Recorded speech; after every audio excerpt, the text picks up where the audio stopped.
I'm gonna take you below the waves, and we're gonna dive in, looking at each group of invertebrate, right here in Hart's Bay, Oregon.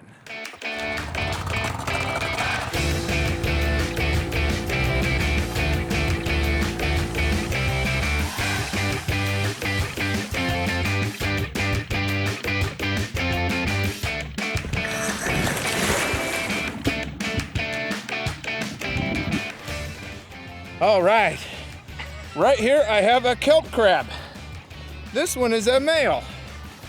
These can get bigger, but this one is a pretty average size for this bay. Kelp crabs are a kind of arthropod. That means they have jointed legs.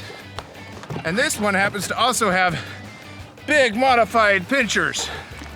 Crabs are also what are called decapods, which means they have 10 legs. And in their mouth, they have so many little appendages. All right, I'm gonna head back down and see what else I can find for you. All right, this one has some really cool stuff on it. These huge things here are big rock scallops. They're like a big clam that sticks to the rock. They are an example of a mollusk. See this yellow stuff? That's sea sponge. Those are colonies of small organisms that live together, and they filter feed from the water.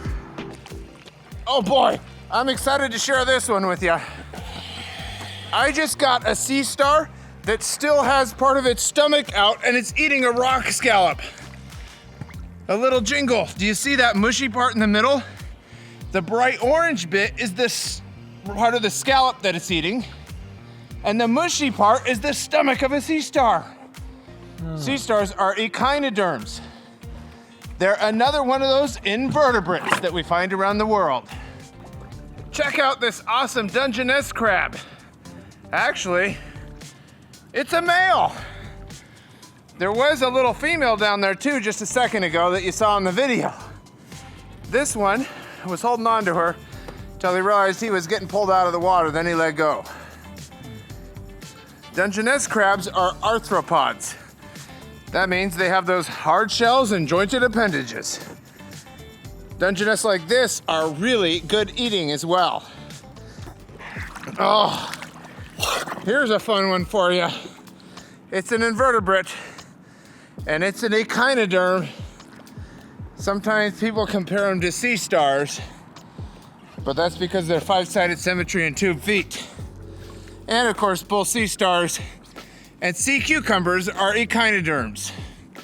It has that spiny looking skin, which is what echinoderm means. Echino means hedgehog, and derm means skin. So really, these are hedgehog skin critters.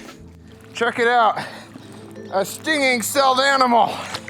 That right there on this big rock, that is an anemone. That is a sea anemone. That sea anemone has those stinging tentacles. Each tentacle has small cells with little harpoons and a little bit of venom. Those harpoons stab into whatever touches it and hold it until the sea anemone can swallow it down the middle. What a bizarre animal. Here we have a chitin. It's a mollusk, sort of like a sea slug, but it has 8 armored plates on its back. It's like a slug with a roly-poly shell.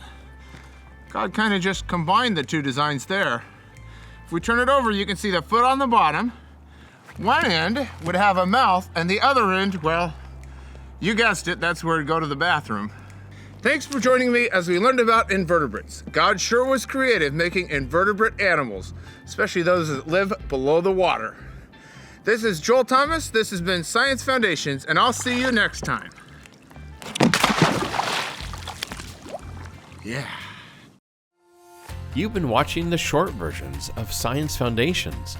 We have full lab videos that can be streamed on our Patreon page or downloaded from our online store. Use the links below to access them. Buy the entire set of 75 episodes of Science Foundations, or just one episode or season at a time as you need them.